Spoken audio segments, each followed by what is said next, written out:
Assalamualaikum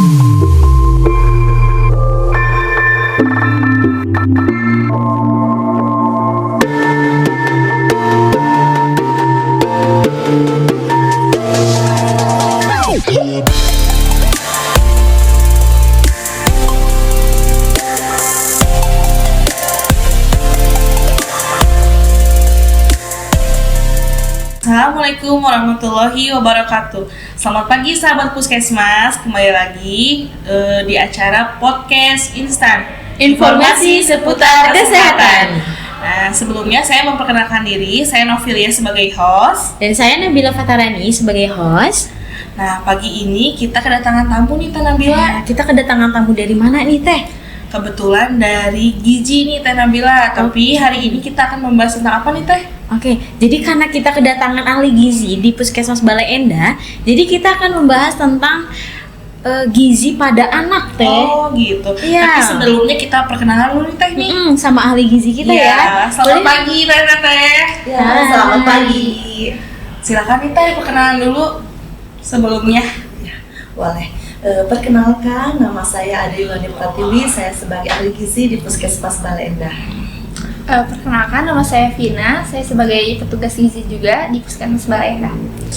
Nah, karena tadi udah kenalan ya, sahabat-sahabat di rumah juga udah kenal nih ahli gizi di Puskesmas Balai Endah siapa aja. Ini ada teteh-teteh cantik ini, mereka adalah ahli gizi di Puskesmas Balai Endah. Nah, langsung saja nih ya, karena daripada terus penasaran sahabat-sahabat, jadi kita langsung aja nih, kita langsung tanya sama ahli gizi, kapan sih Teh pemberian yang baik pemberian makan yang baik untuk anak dimulai itu? Oke, kalau misalkan untuk pemberian yang baik untuk anak-anak itu sebetulnya dimulainya dari pas masih yang baru lahir gitu ya. Tapi itu bentuk makanannya berupa ASI. Nah, itu usianya dari usia 0 sampai 6 bulan gitu. Nah, nanti dilanjut dengan MPASI atau makanan pendamping ASI.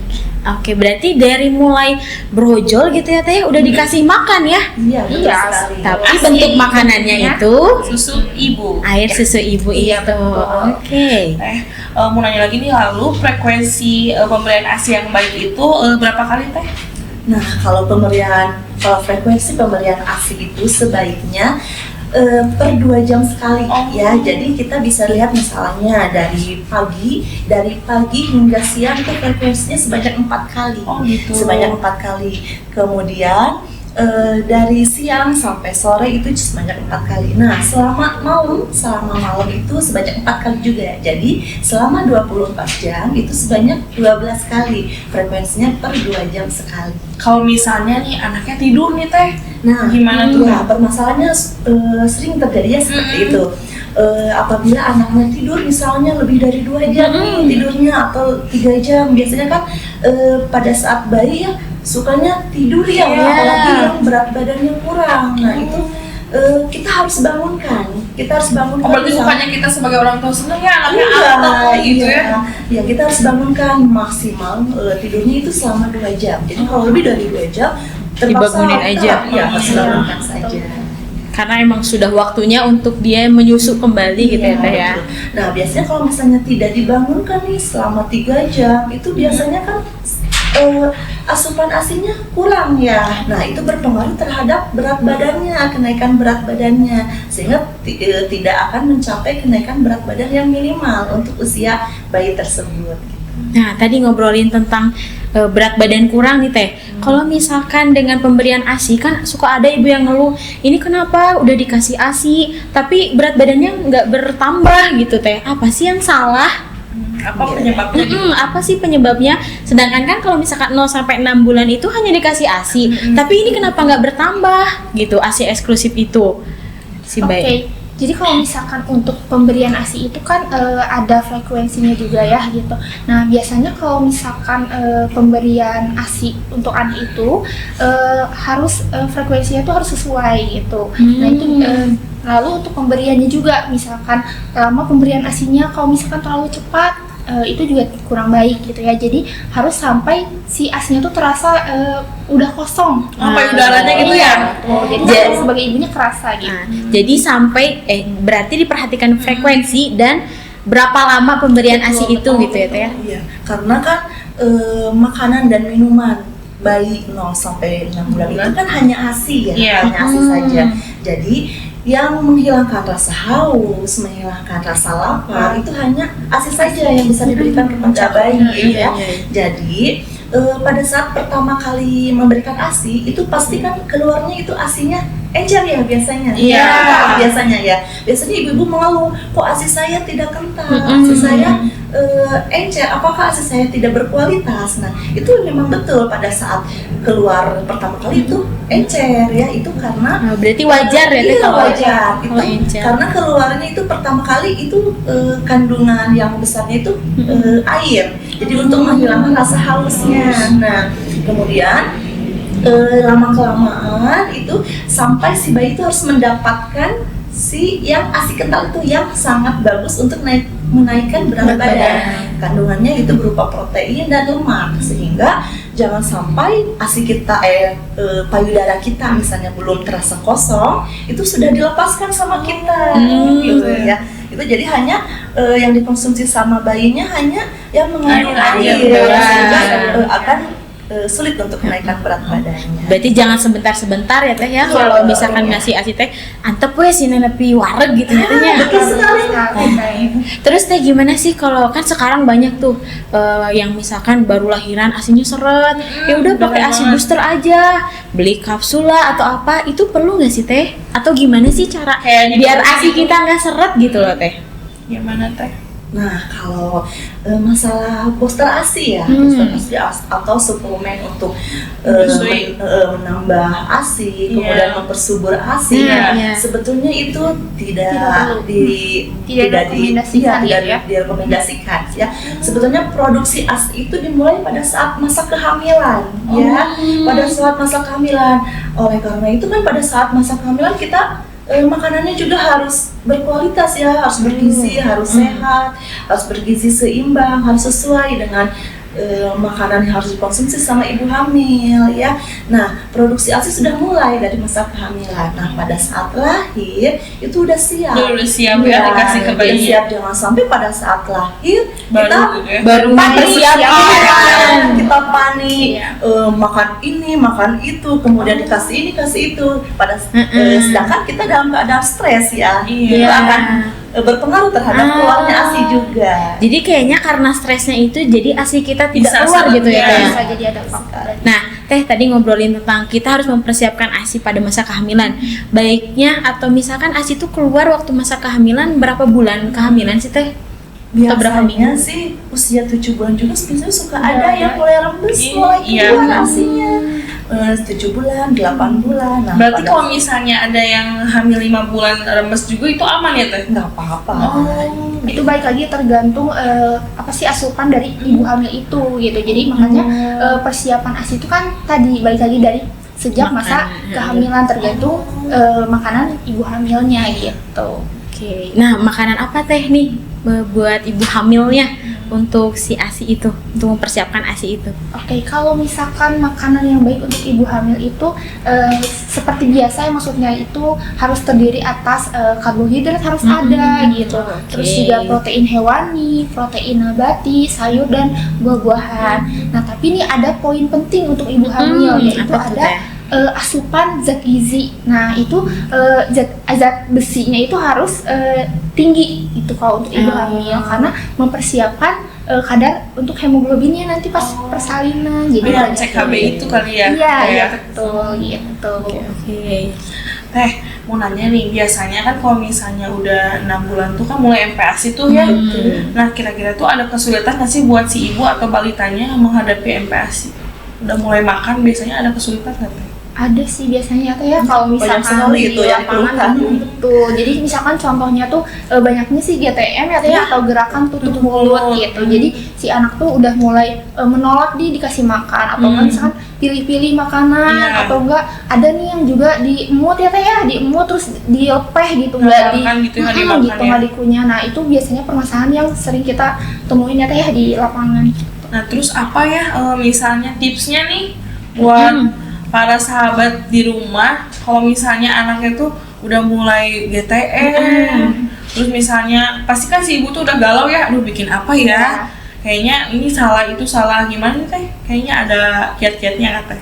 Jadi sebetulnya kalau untuk ketika anak ada keluhan, kita pertama harus observasi dulu apa penyebab si anak Iya. itu tidak mau makan gitu. Apakah selain dari pemberian makannya, bisa juga karena misalkan si anaknya ada sariawan gitu di mulutnya. Terus misalkan ada gusinya bengkak gitu, dilihat dulu nih apakah ada mulai pertumbuhan gigi. Nah itu juga kan bisa mempengaruhi nafsu makan Iya. anak gitu, atau enggak apakah anaknya lagi sakit tenggorokan atau enggak gitu. Nah itu harus diobservasi dulu dia apakah ada faktor lain selain pemberian makanannya. Nah baru kalau misalkan oh ini nggak ada keluhan dari misalkan sariawan yang dan lain-lainnya, baru kita lihat oh berarti di pemberian makanannya gitu.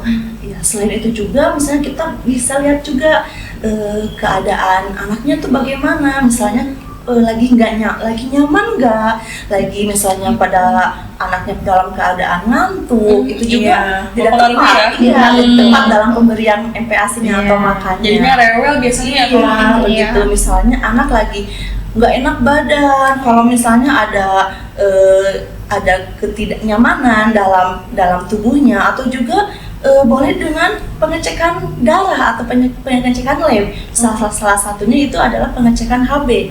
Kalau HB-nya kurang juga itu bisa berpengaruh terhadap nafsu makan anaknya.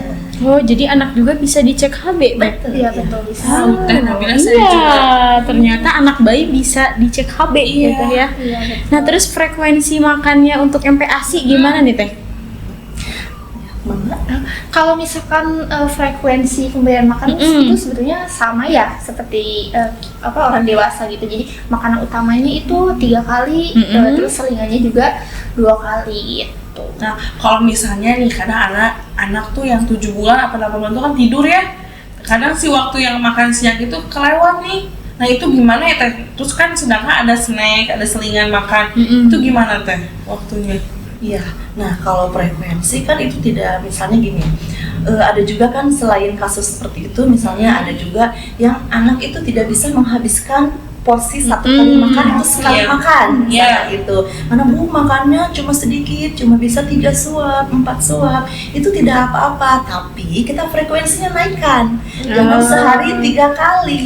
gitu. Jadi ditambahin Tambah frekuensinya. frekuensi dengan porsi yang kecil, dengan porsi yang lebih sedikit gitu. Yang penting dalam satu hari tersebut gitu bisa menghabiskan frekuensinya misalnya 3 porsi dengan Porsinya. jumlah yang cukup gitu.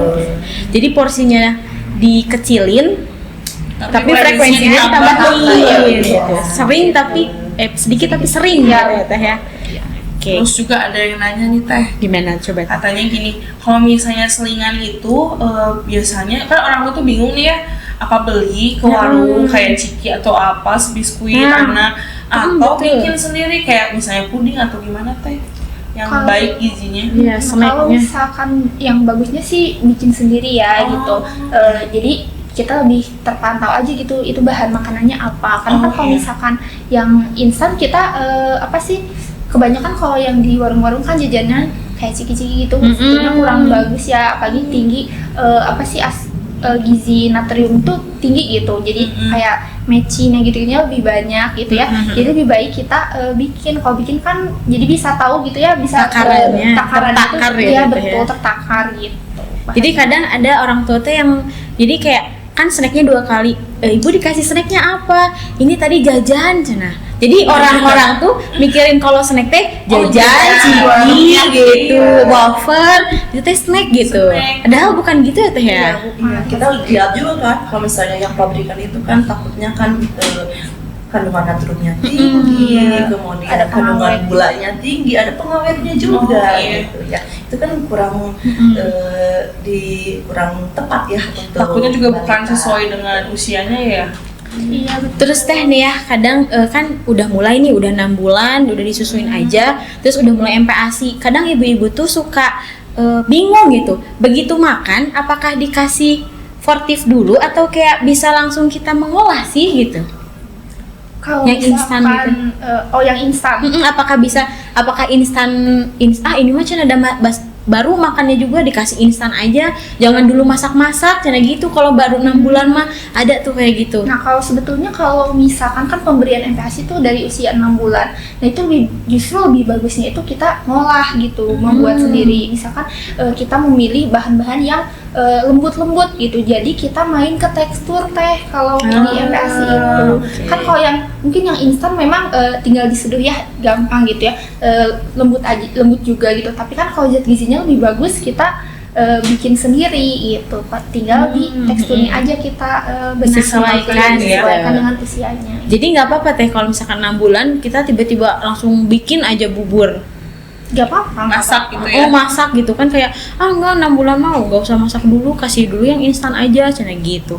Jadi gak apa-apa. Kalau misalkan tapi memang teksturnya harus diperhatikan gitu. itu yang Jadi harus kan diperhatikan ya, betul gitu. Jadi jangan yang misalkan tuh kita misalkan bikin dulu. Nah, kita harus tahu tekstur yang baik itu untuk usia 6 bulan itu seperti apa gitu. Nah, ngobrolin tentang tekstur nih teh. Jadi kita ulik lagi ya, teksturnya yang baik untuk, kan pasti beda ya teh ya, 6 bulan 6 sama bulan. anak 1 tahun pasti beda teksturnya. Terus gimana teh cara kita ngebedain gitu dan tahu apa yang apa Baik teksturnya buat 6 gitu bulan, gimana? misalnya 1 tahun gitu. Ya gitu. Jadi untuk tekstur itu bertahap ya sesuai usianya. Kita mulai dari usia 6 bulan. 6 bulan sampai 8 bulan itu teksturnya lumak atau kita kenal dengan bubur kental ya. Bukan bubur cair lagi ya. Oh, bukan bubur cair. Walaupun pertama kali dikasih makan, dikasih MPASI itu langsung ke bubur Kental. kental. Konsistensinya itu kental ya. Jadi pada saat mau ditumpahkan itu tidak langsung tumpah. Ya, begitu. Berbeda dengan kayak kan biasanya suka konsistensinya itu suka disamakan dengan ASI ya, karena pertama kali pemberian. Iya, karena takut. Iya, biar adaptasi dulu. katanya. adaptasi dulu. Ya, sebetulnya itu sudah langsung diberikan bubur kental ya. Jadi prosesnya itu dengan cara diulek. Diulek boleh misalnya apa yang kita masak gitu, misalnya kita masak sayur sop, kita misalnya bikin pepes ayam gitu, kita langsung aja semuanya misalnya diambil sedikit-sedikit, kita ulek kemudian disaring. Iya, disaring, nanti hasilnya itu yang diberikan kepada dede bayinya. Oh ya, 6 bulan, kalau usia 6 bulan ya. Sampai 8 bulan. Nah, Sampai 8. biasanya nih usia 8 bulan mulai sudah bosan misalnya teksturnya, misalnya suka mulai dilepeh lah gitu. Kalau enggak misalnya gerakan tutup mulut tadi yang disampaikan sama Tevina ya. Nah itu kita udah mulai mau naik tekstur ke 9 bulan ya. Jadi dari usia 8 ke 9 bulan itu waktunya kita stimulasi untuk naik tekstur ya. Di situ kita ajari anak dengan pincher food ya, makanan makanan yang bisa dipegang ya.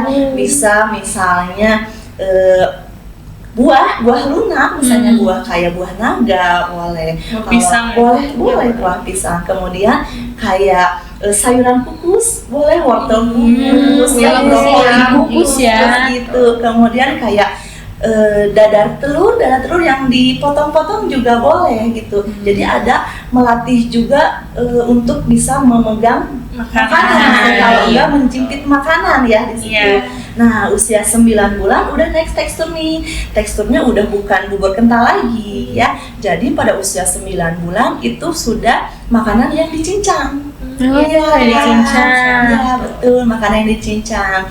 Kemudian makanan yang dicincang. Nah, setelah 11 bulan nih, 11 bulan itu menuju 1 tahun itu sudah diperkenalkan dengan makanan keluarga, makanan biasa. Dari umur 11 juga udah Dari umur 11 udah bulan dikenalkan. itu diperkenalkan dengan makanan keluarga. Nanti pada saat usia 1 tahun udah siap. Udah siap dengan makanan keluarga. Seperti anggota keluarga lain gitu. Iya, betul, kita makan bareng. Nah, dari proses itu kan naik tingkat tuh. Nah, kita ajari dengan cara kita makan bersama, depan-depanan dengan anak gitu. Ajari bahwa makan itu seperti apa, kunyah, telan gitu. Itu harus diajari berulang kali, bahkan puluhan kali ya. Tidak bisa misalnya 1 kali dilepeh nggak Udah, bisa, iya, nggak bisa nih Iya. stimulasinya gitu. Jadi Berarti orang tuanya harus sabar. iya, Iya, ekstra gitu. sabar gitu. Harus Iya. sabar. Jangan sampai udah naik tekstur balik lagi nih ke Oh, bubur jadi kental bubur lagi. Padahal Iya. pengennya bubur itu diikutin, padahal jangan ya. Nah itu salah satunya kalau kita misalnya dikasih yang tidak naik tekstur dari misalnya 6 bulan sampai 1 tahun dikasih bubur kental, bahkan bubur bayi ya yang konsistensinya encer itu nanti bisa mengemut makanan masalahnya sampai besar. Betul, jadi anak tersebut tidak mau atau malas untuk mengunyah. Iya, karena udah biasa yang lembek-lembek. biasanya kan langsung pelan tanpa ada proses mengunyah, ya begitu.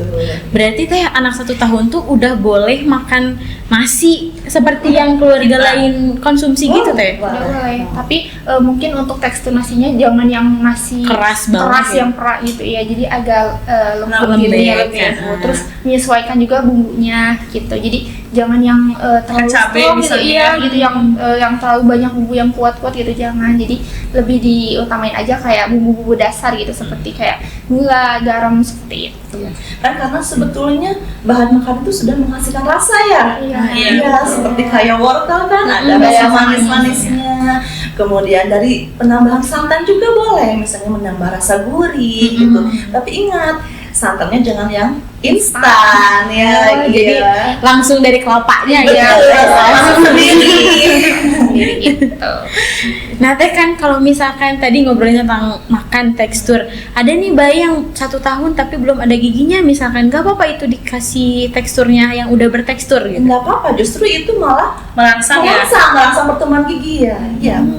Oke, kadang ya ibu-ibu suka khawatir gitu. Nah, Iya, betul. iya. Jadi balik lagi Takut ke bayi gimana yang gitu. 6 bulan makanannya tuh Iya, bubur jadinya- lagi bubur lagi yang Nah gitu. lembut biasa. Padahal sahabat-sahabat berarti nggak usah khawatir gitu ya, karena memang itu tuh jadi stimulasi juga untuk anaknya, bisa Di jadi rumah. stimulasi juga untuk Iya. anaknya teh ya.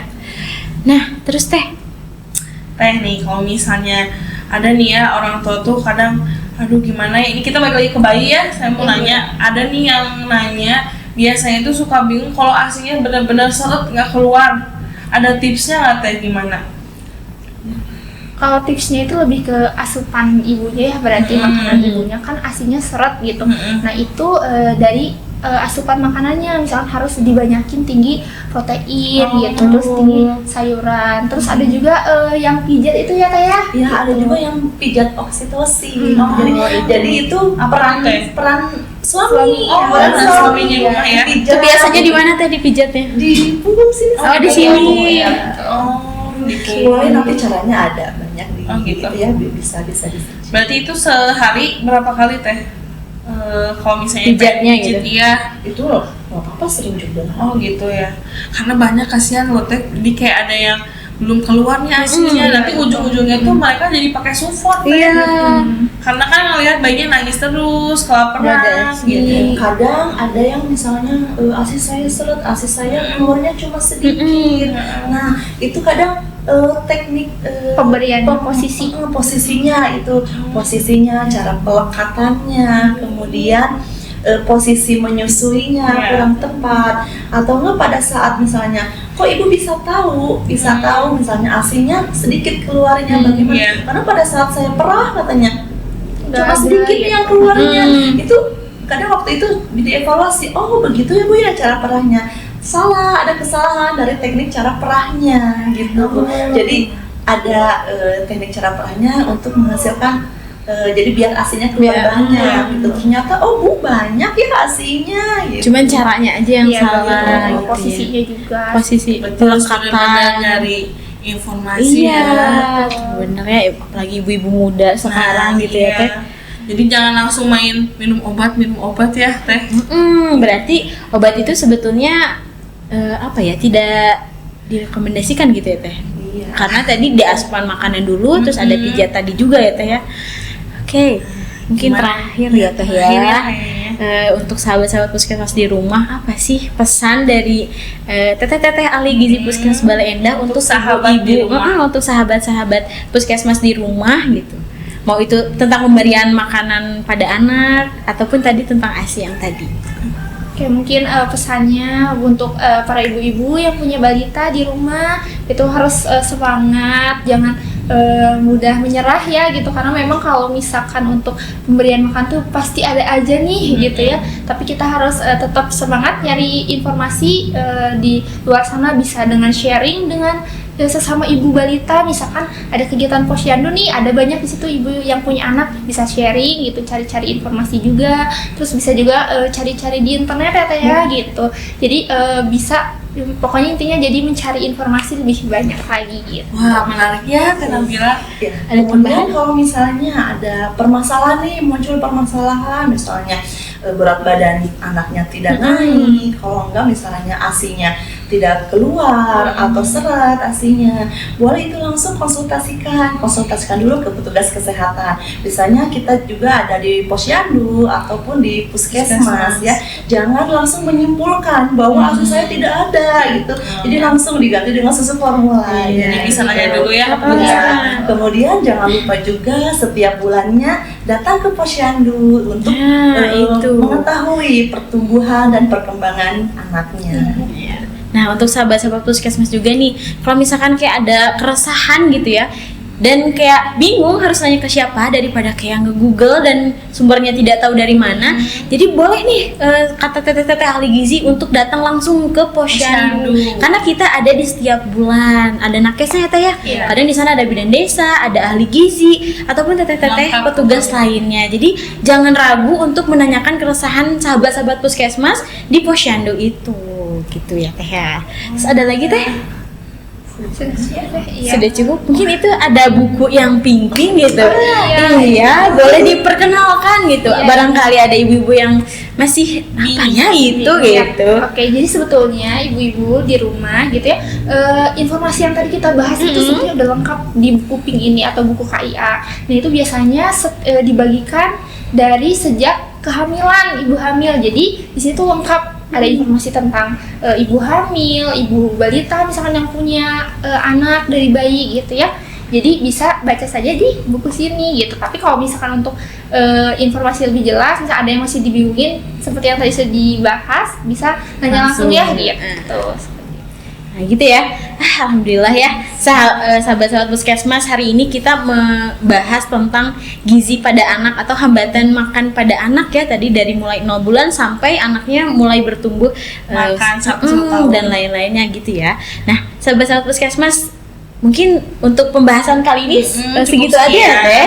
Sebelumnya terima kasih nih buat teteh gizi yang udah menyempatkan waktunya. Terima kasih banyak teteh gizi. Semoga kita nanti bertemu kembali di pertemuan podcast instan berikutnya. Untuk sahabat-sahabat puskesmas di rumah, apabila ada yang masih mau ditanyakan, boleh ditulis di komentarnya. Dan jangan lupa apa teh? Like, comment, dan subscribe. Terima kasih. Bye bye.